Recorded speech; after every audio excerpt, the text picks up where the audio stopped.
video was released just a little while ago. If you were here and do not have that video, you can see Camille or Julie, and they can send that to you while we're reporting. Additionally, Camille and Julie are your contact to be on the press distribution list to be advised of future announcements. At this time, I'll introduce Providence Police Chief Colonel Oscar Perez. Thank you, Mayor. And so as the Mayor stated, we're about to show you a video. If we can have the IT officer play it.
Thank you, Joe. So as the Mayor stated, if you don't have these videos, please let us know.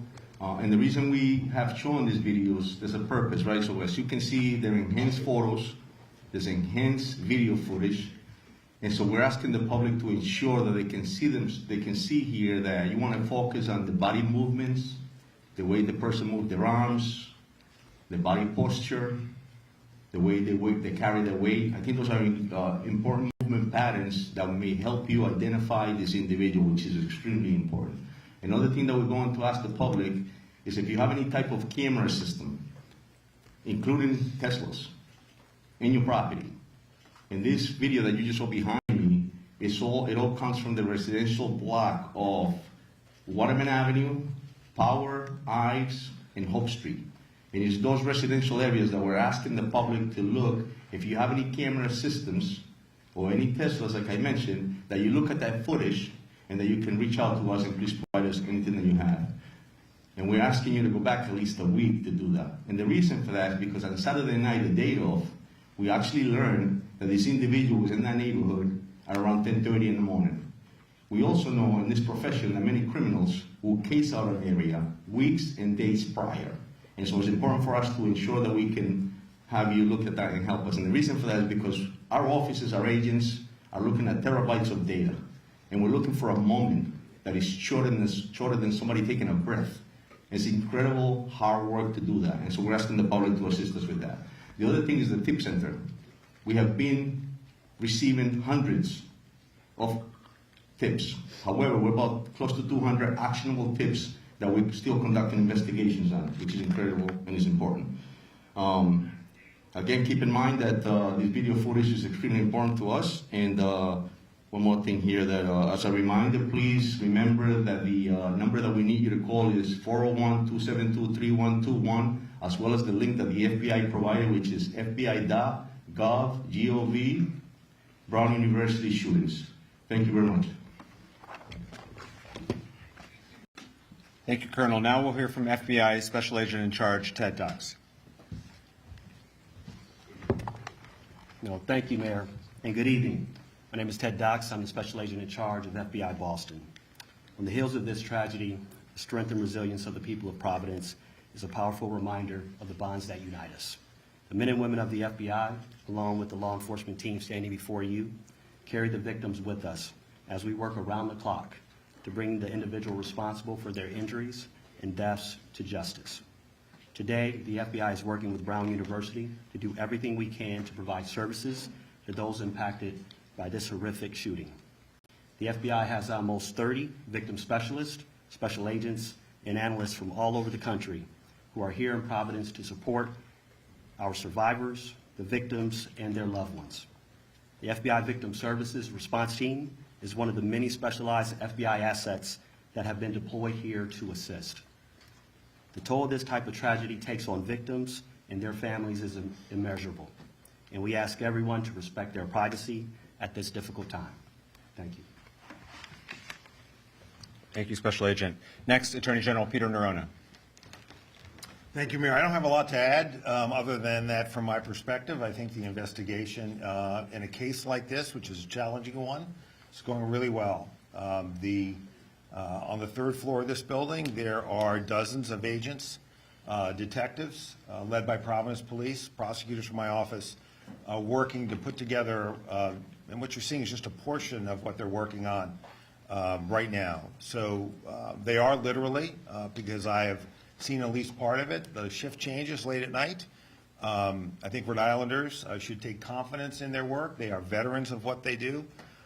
They're smart, they're professional, and they're getting the resources from the mayor and the governor that they need, the state police as well, to get this job done, and I'm confident they're going to be able to do that. We just need a little bit of patience, as hard as it is to say that in this really horrible context. Thank you. Thank you, General. Governor Dan McKee for an update now. Thanks, Mayor. And right off the top, we're just making sure that the state is supporting Providence and Brown University, and then working with the FBI as well as our state police and the Attorney General to continue to provide information to the people in the state of Rhode Island. My information is that recently, today, we've met with all the university presidents in the state of Rhode Island. We know that we want to start a working group that will talk about enhancing the safety issues. And you'll see shortly that we'll be doing the same thing in terms of the mental health issues. And I think that's important as I'm out and about. We're hearing a great deal of anxiety coming from families and students and the general public. And that's one of the reasons why our state police has supported the Providence schools with presence as school begins and school ends in support of the mayor and his efforts to support the schools. Thank you, Governor. We're also joined tonight by Brown University President Christina Paxson. Thank you, Mayor. I want to begin by thanking the many law enforcement agencies who continue to work around the clock on this case. It's very impressive. I also want to thank the mayor and the governor for their continued support. The primary point that I wanted to address before we get to questions is that Brown is deeply committed to the safety and security and well-being of our community. And I've been deeply saddened to see people questioning that. We understand that as time goes on, there is maybe a natural instinct to assign responsibility for a tragic event like this. Anxiety and fear is very natural, but the shooter is responsible. Horrific gun violence took the lives of these students and hospitalized others. And it's deeply sad and tragic that schools across the country are targets of violence. Brown is no exception. We are cooperating fully with law enforcement, and again, we thank the multiple agencies that have been working so hard day and night with increased patrols to keep our campus safe and to investigate this horrific shooting. Thank you. Thank you, President Paxson. I'll give a couple updates on behalf of the city, and then we'll take your questions. First, as has been discussed many times, we continue to have enhanced police presence throughout the city of Providence to help bolster the confidence and provide a sense of additional security to our residents. Today, we were aided by neighboring municipalities in Central Falls and North Providence with supplemental officers. We're grateful to our neighbors for sticking up and standing up with Providence. The state police continues to be an incredible partner, and I thank the governor and Colonel Weaver for their partnership. Providence Public Schools remain in session. Friday is the last day of school before winter break. Spent some time at our schools again today. As has been the case in the past, the schools in the area of Brown are having regular police presence, and because of the assistance of the Rhode Island State Police, we've been able to provide additional police presence and coverage to other schools in Providence, and we thank them for that. When I was at one of our elementary schools this morning, the faculty were having a brief meeting before kids started to arrive, and in discussion with some of the teachers, I asked how they were doing, and one of the teachers said what I think a lot of us are feeling. She said, it's hard, but I'm putting on a good face for the kids. We need to be here for them. And I think that's how a lot of our residents feel right now, which is that we are taking very tentative steps forward, but we're doing it for one another. And so I do want to thank our educators at this time. They're being asked to go to school right now. Our principals are asked to be going to school right now for the sake of the families and the kids. And at that same school, there was a second grader literally skipping to the front door because he's a second grader, and he doesn't know everything that's going on in this scary world right now. And so the strength of the adults has allowed that little kid to skip to school this morning, and so I want to thank all of my fellow residents of Providence for putting on a strong face for the sake of others at this time. There were questions yesterday, and so I'll also just give a brief update on the health status of the survivors. If folks will recall, there had been 8 hospitalized. One has since been discharged. There had been 8 hospitalized. One has since been discharged. The 7 that remain in the hospital, one is in critical status, 5 in critical but stable status, although healthcare providers report that they are improving, and 1 in stable status. Those are the 7. 1 in critical, 5 in critical but stable, 1 in stable status, and 1 discharged since the last time we made comments about their safety and recovery from the podium. Now we'll open it up to questions.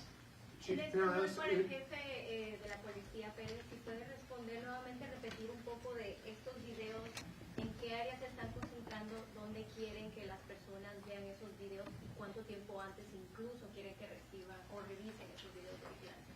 Yeah, so the question was if I could just repeat what I stated earlier in English as far as what occurred here, the reasons of the video, and what I was requesting from the public.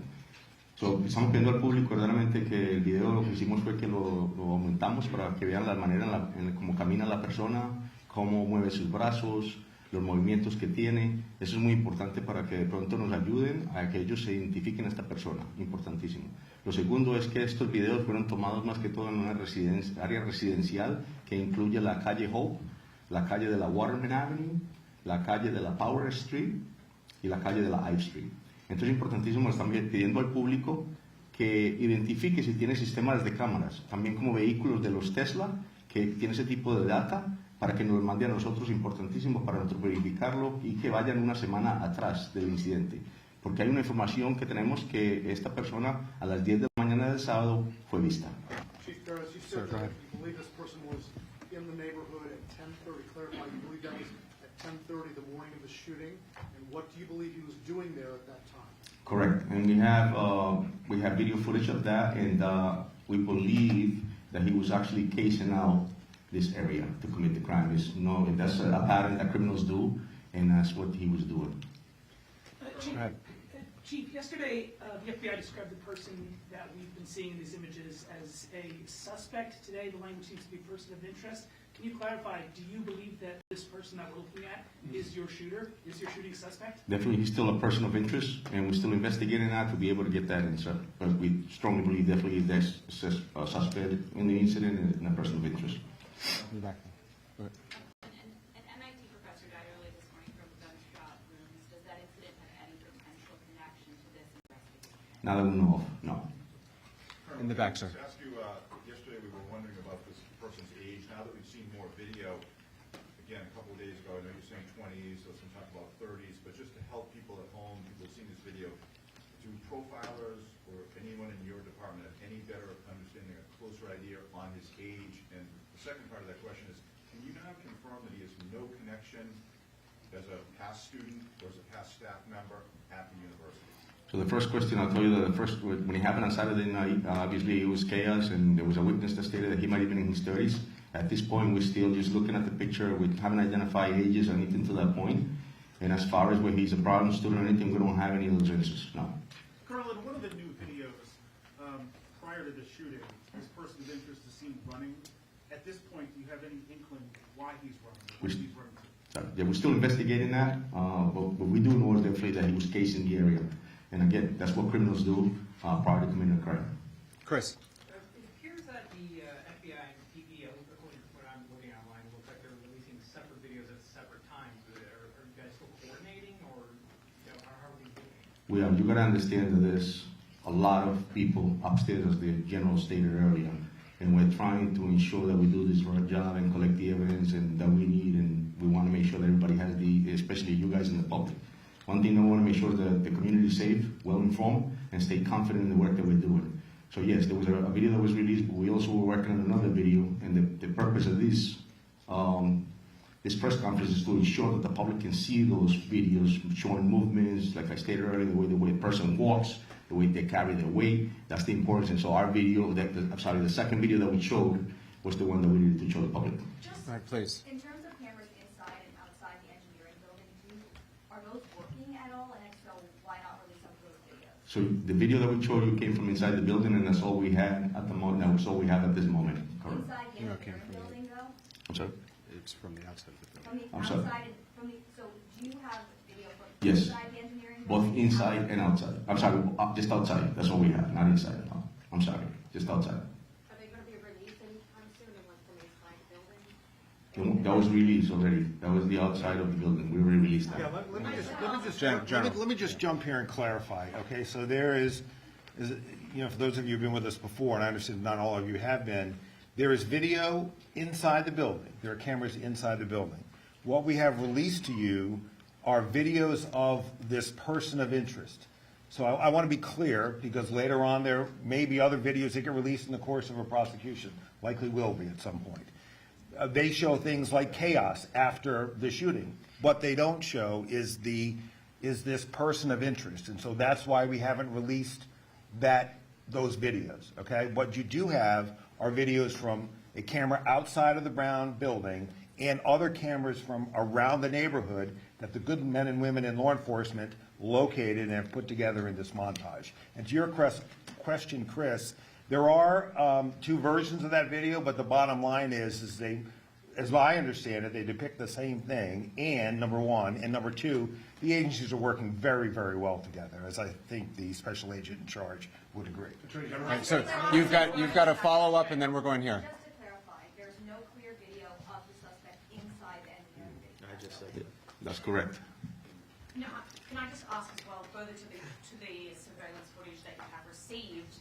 I've been here since Saturday speaking to people who are living in the residential buildings around and in the businesses, and many of the store clerks there have told me it wasn't until this morning that the police have actually come to ask them if they had anything that they could offer, any CCTV or any evidence that they could provide. Why has it taken 3 days for these people to have the police come to them to ask them for assistance? As I stated earlier, it's a residential block that includes a lot of homes, a lot of different camera footage, and it takes a lot of work in the sense that there's a lot of terabytes that we're looking at in order to be able to analyze it, pull what we need, and sometimes it's just a moment that we need, and it's shorter than somebody taking a breath, so it takes a lot of work. And then so once that leads us to a next location, and so we move strategically, we have to pull the video, download it, analyze it, investigate it, and then move forward. It takes time. Mr. Attorney General. Yeah, I just want to jump in there too, because I think I want to clarify in a sense what the chief is saying. Is that you start in the grid, in the first instance, it's closest to Brown. It takes a lot of work to canvass that area, and then you build out as you learn more about the path of travel. So it's entirely possible that tomorrow we'll be canvassing places that we haven't canvassed yet, because we're working out. with the resources that we have. Attorney General, Dan, just- go ahead. We have a question and a follow-up, right? Yes. My first question, Attorney General, to follow up on my colleague, this is the question I asked on Saturday night, which is, so there's cameras in the hallway, but they don't show the suspect, or Brown is not releasing them, or you're not releasing them to us. How does a multi-million-dollar school not have a bunch of cameras in the hallway? So let me try to explain that. So, as President Paxton knows, there was a major addition put on that building within the last 5 years or so. That is a modern building attached to a much older one in the back. So it doesn't come as a surprise to me, at least, that there are cameras in the newer part of the building. And there is video footage, okay? So there's the back part of the building, old part, and front part, new part. The shooting occurs in the old part, towards the back, out towards Hope Street. In that older part of the building, there are fewer, if any, cameras in that location. I imagine because it's an older building. So as students are fleeing the area of the shooting into the new part of the building, there are cameras in that brand-new building that show that chaos. But the only video of the presumed, anticipated, suspected, however you want to define it, person of interest, you have it. We would release it if we thought it would be helpful in identifying this subject, because we are relying on the press and public to help get us there. There would be no reason for us to hold it back. We're looking for the best image we can. Dan, got a follow-up. Attorney General, thank you for explaining that, because it really clarifies it, although I'm sure some people watching would think a multi-million-dollar school with a huge endowment could afford new cameras in an old building. That's my statement. Here's my question. If he's casing that area, Colonel, like you said, he had an intended target, which speaks to the motive. Did he have a target to kill one of the two people that were killed? We're still investigating it, Dan, and it's something that we're trying to get the answers as well, so. Patrick? Yeah. For President Paxton, have you reviewed any communications to Brown before the shooting that revealed any kind of threat of any kind to anyone at Brown? And then since the shooting, I believe some web pages for students or faculty have been taken down. Is that a response to any external threats to anyone in the community?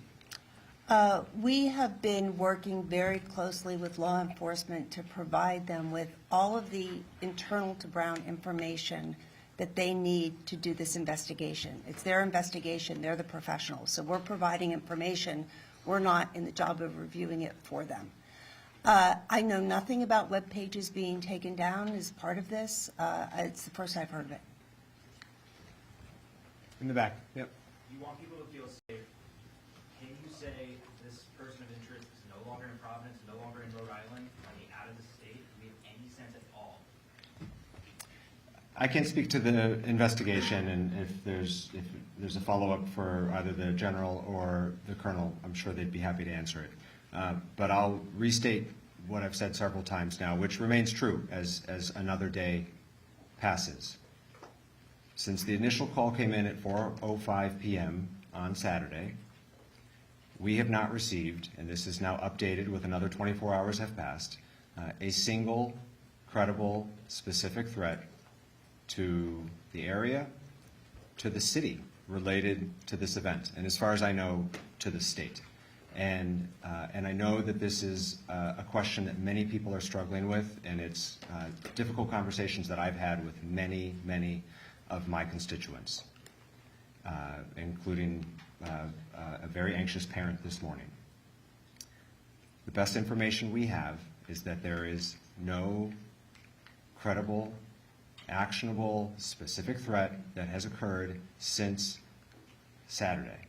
And in order to enhance and ensure the safety of our community, we have stepped up law enforcement efforts throughout the city in a precautionary measure, in an abundance of caution, to try to give comfort and confidence to people who have to take the steps forward in their daily lives, who have to take their kids to school, who have to get to work.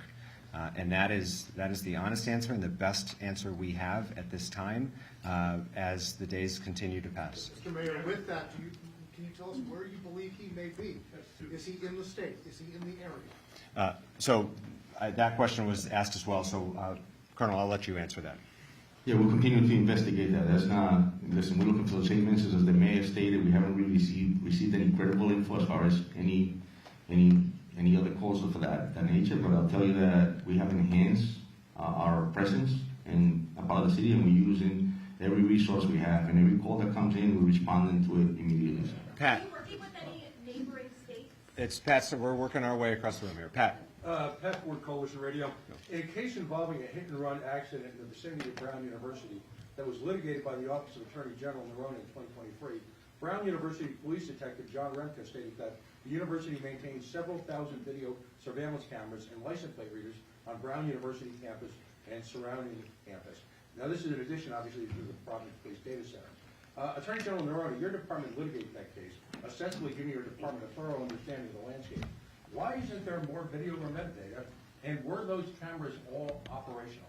Yeah, I can't speak to what was operational or wasn't, but I will say this, that, and I've answered this question a few times today, and I'll try to do my best to answer it again. So somebody reported, it might have been the Globe, that there are 800 cameras or so on the campus. It might have been the Globe. 1,200. But this building is on the very edge of the campus. If you know, I know that building well. I had two sons who spent a good chunk of their lives there. It's at the very edge of the campus. It's not in the heartland of the campus. It's not the green. And there are several greens. It's not any of the three greens as I remember them. So it's right on the edge of the campus, and where the shooting took place is at the very edge of that building on the edge of the campus. And so, as those of you who know Providence know, you are very quickly into a residential neighborhood, which is why the video footage you're seeing of this defendant's, person of interest movements, are pre and post shooting are in that neighborhood. So the building is on the edge of the Brown campus. Where the shooting took place is at the edge of that building, and then you're very quickly into a residential neighborhood. There is no footage. I'll try to say it again. There's no footage that depicts this individual that would be useful in identifying him that we have not released to you. And I think you can tell from, frankly, the not very helpful quality of the initial footage that our standard is pretty low. If we thought it was at all helpful, we would have and will release it. John. Follow-up question, real quick follow-up. Colonel, Hold on. Does Brown University or the federal government employ Stingray or any other mass surveillance equipment in and around the Brown University campus? And again, remember that the Brown University detective said that these applied and said that these cameras extend in the neighborhood. So the other question is, does mass surveillance by Brown University end at campus borders, or is there anything in the Thayer Street community, downtown area, or anywhere else in the community? You asked me this question last night, Pat, and I don't have any knowledge of those systems. Respect the mayor, I'm not asking you, I'm asking the Attorney General or the FBI. Okay. Yeah, there's no mass surveillance. Well, first of all, I'm not sure what mass surveillance means, Pat, but by any standard, I wouldn't describe it as mass surveillance by Brown University. There are cameras that they have in place in an effort to protect their students. And unfortunately here, given location, given age of building, we just don't have additional video footage.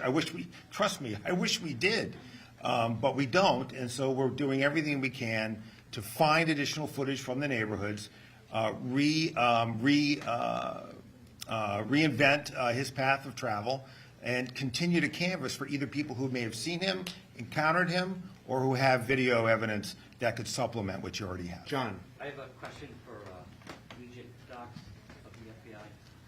Agent, so this happened Saturday night, and then last night we have an MIT professor. I know the question was asked, but this has to work. What we see on this video seemingly is someone very cautious, almost like a professional, kind of like the DC pipe bomber that is circling several times.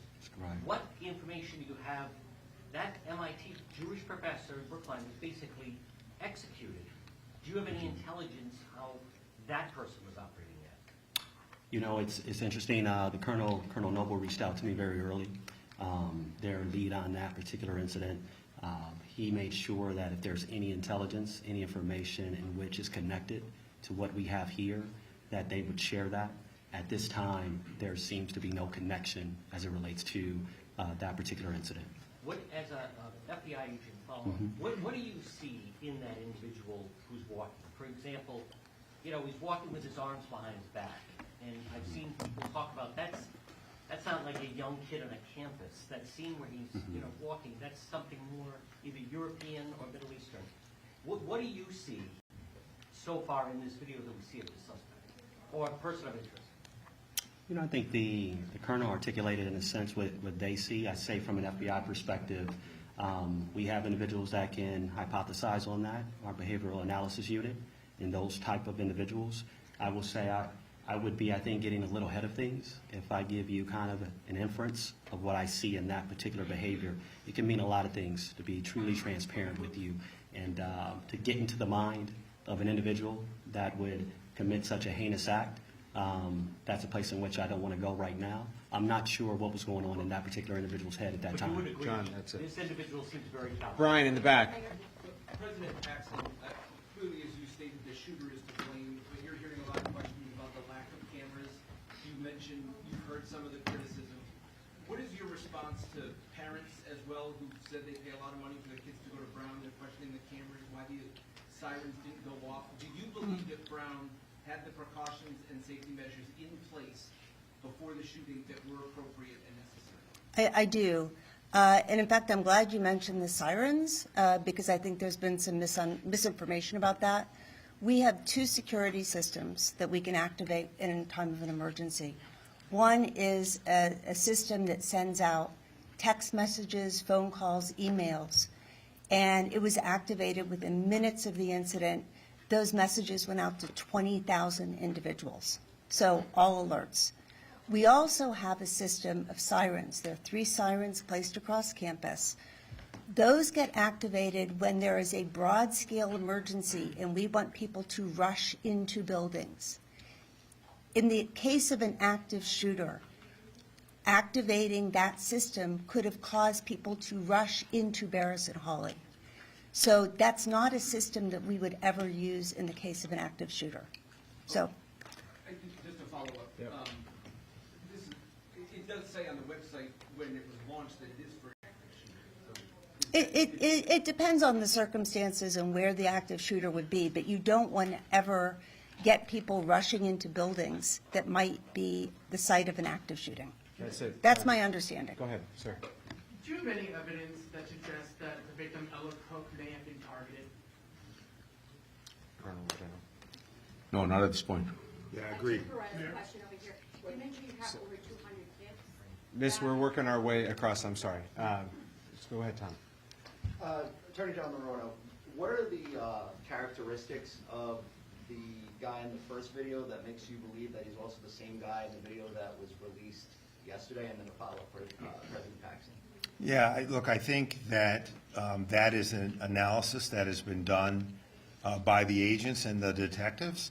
And a lot of factors are going into that. A lot of it is being able to, and as I just saw upstairs, a really terrific job of tracing movements. And when you put movements and times together, it's easy easier perhaps is the best word, to identify them as the same person. Now, look, there are no absolutes in any investigation, and I'm not about to make absolute statements in this one either, but that's the general reasoning for why we've concluded that.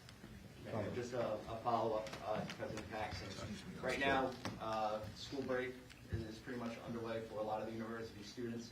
Have you met with your police department and the board of trustees on how you're going to secure the university going into the second semester? Are you making any changes to the way you guys operate? Well, right now, we have been, the campus is emptying out first, as you said, but we still have staff and faculty and graduate students and international students who will remain on campus during the winter break. So it's still open. And right now, our focus is on getting as many sort of boots on the ground, people in cars. We have been really fortunate that the city and other municipalities have people who are helping us. People from the state. We also have security that we brought in from outside.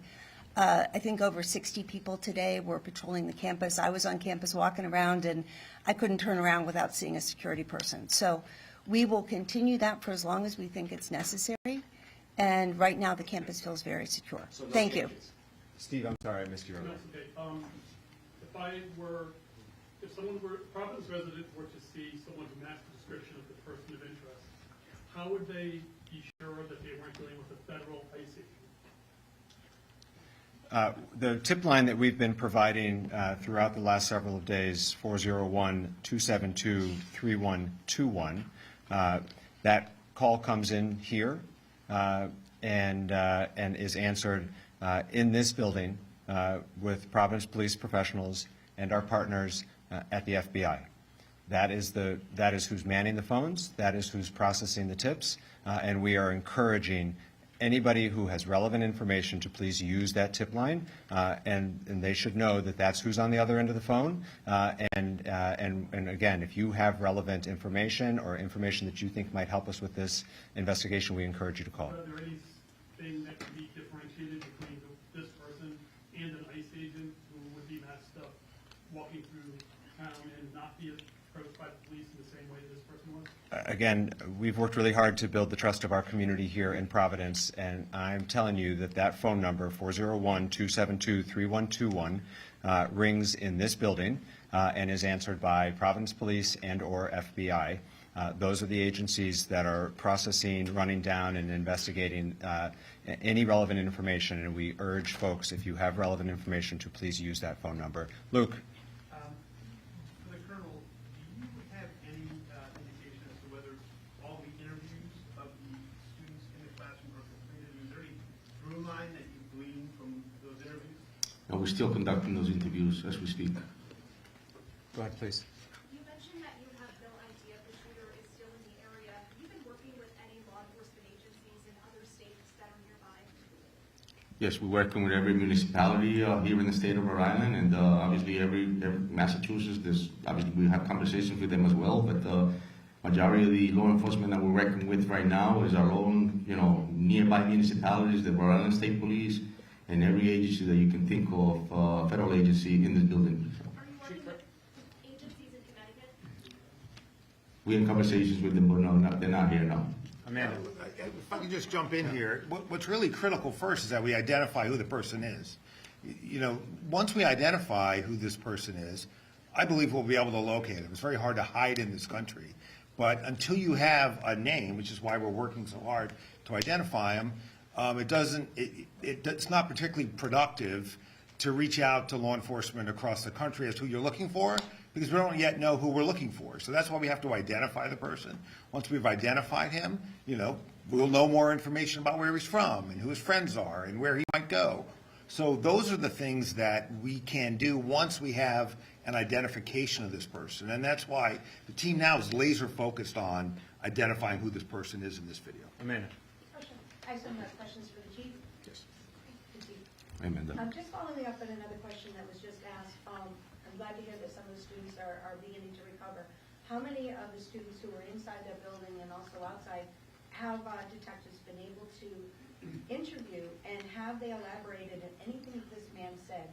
Allegedly, he yelled something in the classroom before opening fire. Did he appear to be wearing a bulletproof vest, and that's why he appeared bulky?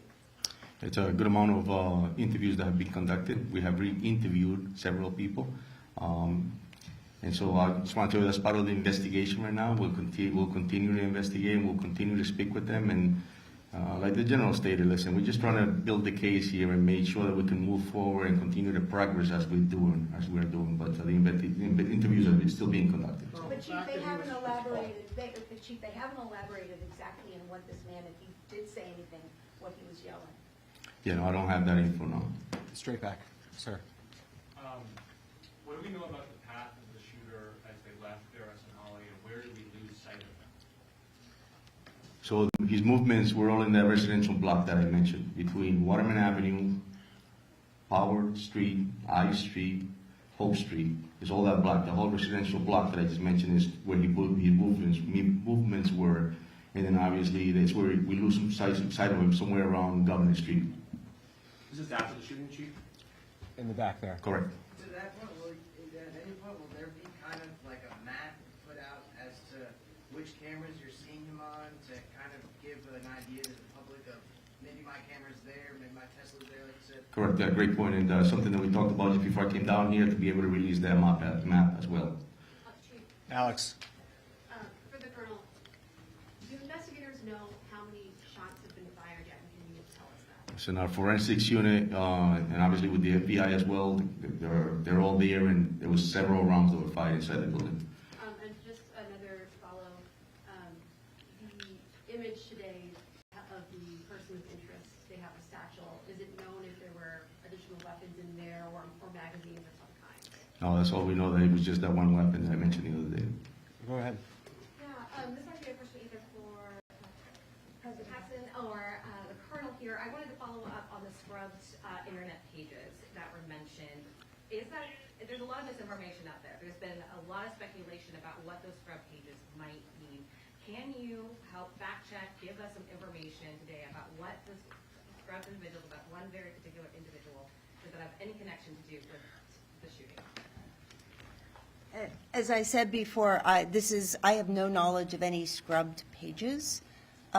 You can follow up with our communications office if you want to get more information maybe tomorrow, but this is the first I've heard of it. So I did, and then they directed me to Colonel Perez. Do you know anything about these? I do not know. Go ahead, right behind, yes. Hi, una pregunta para el coronel. ¿Qué es lo que ustedes ven en la descripción, en el lenguaje corporal de esta persona que los hace pensar que es una persona de interés? He hablado con personas de la comunidad que tienen cierta desconfianza porque ya liberaron a una persona que también era de interés. ¿Qué hace a esta persona la que pues, podría ser? Yes, so the question is, what makes this person one of the suspects that we have that is a priority, and since we have released somebody already in the past, what makes this person the subject? So, la respuesta verdaderamente es que tenemos muchas indicaciones que este individuo es el que cometió esta tragedia. Y entonces estos videos que mostramos es por esa razón. La investigación nos está llevando en ese progreso a determinar que esta es la persona, por demasiadas cosas que vamos a seguir investigando. So the answer is pretty much that there's a lot of leads that we have here that identifies this individual as the person who committed this tragedy, and we have enough to be able to move forward in progress, and we're very confident that that is the individual that committed the crime. Do you have one follow-up here? Or you go ahead, please. I'm sorry. ¿Por qué no llamarlo sospechoso entonces? ¿Y qué le dice a la comunidad que está angustiada? So why don't we call him a suspect, and what do we tell the community that's nervous? So la respuesta es, verdaderamente, estamos llamando a una persona de interés, ¿verdad? Porque necesitamos crear un caso para poder llevarlo a la justicia y presentarlo al fiscal. Y le decimos a la comunidad que realmente estamos en un trabajo y esta es una prioridad en este momento y una responsabilidad de que pongamos un caso completo para poder llevarlo a la justicia. Can I just jump in here, Mayor, with your permission? I want to come back to your question about that name. And I know the name that you're asking about because a member of the media asked me about it.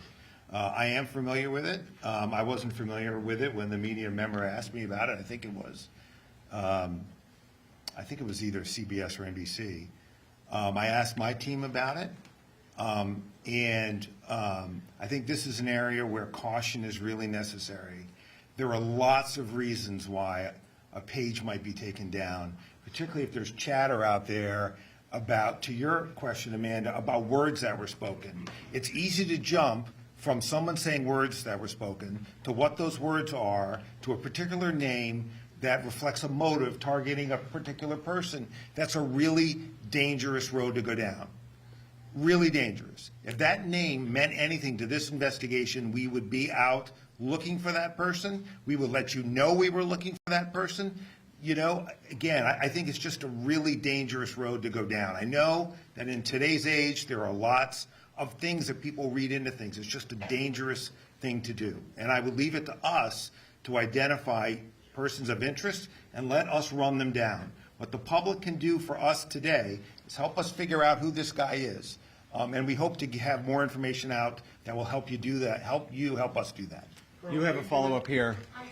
Yeah. Very quickly. It was further to my colleague's question, but you have answered most of it. But just in regards to the rumours that are circulating as well about the motive here, do you have any information regarding the rumours that a particular professor was being targeted? Yeah, there's no information that the investigative team has about motive. Zero. There's nothing about, even if taking at face value what one or two witnesses may have said about what something was said, Okay, and there are many witnesses that say nothing was said. There's nothing about what we know was perhaps said that indicates any kind of motive that is related at all to ethnicity or political outlook or culture. There's nothing at all that we know right now about that. And I think that is a dangerous road to go down, particularly in today's environment. Patrick has a follow-up. Does the fact that the satchel is in some videos and not in others, and his disappearance around Governor, either indicate that there's a vehicle involved or one of the houses involved, that he picks up the satchel or gets off the satchel? What does that tell us, the fact that it disappears if there's a vehicle? So the actions of a criminal, pretty much. I'll tell you you're right, and that's something that we're looking at. As you can see in the video, the satchel's on, sometimes it's not on. He has a heavy coat on. He has something in front of his abdomen. He could have hit the satchel, and some instances that we have, we'll continue to investigate. It's complex, but we'll continue to investigate as we go Chris along. has got a follow-up. Chris has got a follow-up. Chris has got a follow-up. Or are you assuming, like in Lewiston, Maine, after 4 days, the suspect had taken his own life? So if you just set the microphone, are you assuming right now that you're showing these videos that this is a suspect after 72 hours that's still alive? Or do you have dogs and thermal imaging from helicopters overhead that are looking for a person that's taken their own life? Yeah, we're using a lot of resources. As soon as we get a lead, we continue to follow through with it. An investigation, I mentioned the other day, they start here and they lead in a different direction. So we're there. Yes, you're right. We use dogs. Yes, if we have a lead on something and we think that we need to go back and search it again, we need to re-interview, we're doing all that. Chris, you've got the last question. Go. This is for the Colonel and the AG. The mayor had noted in the Boston Globe podcast that there were setbacks earlier in this investigation. Would you also say that initial detention with that first person of interest, would you also categorize that as a setback?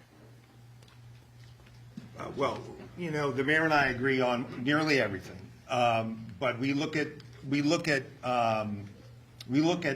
this case maybe from different backgrounds and experiences, perhaps. Certainly, the mayor has had many great experiences that I've never had, leading a city, for example. But I would not characterize it as a setback. The way I would characterize it is, it was a lead that had to be run to ground. And the person, as that lead was run to ground, there was an initial period where that lead looked very promising. But there was still physical evidence that had to be analyzed. And once it was analyzed, it was clear that that person was not a person involved here. But that's not unusual in investigations like this, and that's happening as we speak. We are developing people of interest, and some we quickly rule out, others we quickly rule in. And when I say persons of interest, people that could be this guy based on other evidence. So I would not view it as a setback. I mean, I think, frankly, the police work there and the analytical work that had to be taken out of state and brought back very quickly was very well done. Certainly was it a disappointment for those of us who hoped we could wrap this case quickly for the benefit of the Brown community and the people of Providence, Rhode Island, of course. But I don't know that I would use a setback, but I think maybe those words don't, maybe what I'm saying is not all that different from what the mayor said. But I look at it as good police work while other work was going on. We will be back tomorrow with further updates unless there is a meaningful update. Again, if you are not yet on the press list, please see Camille or Julie to my left, and they can add you to the list. Thank you all very much. Mayor, personal question. On the posting from the FBI, it says that there's a second individual. Is there a second individual or no?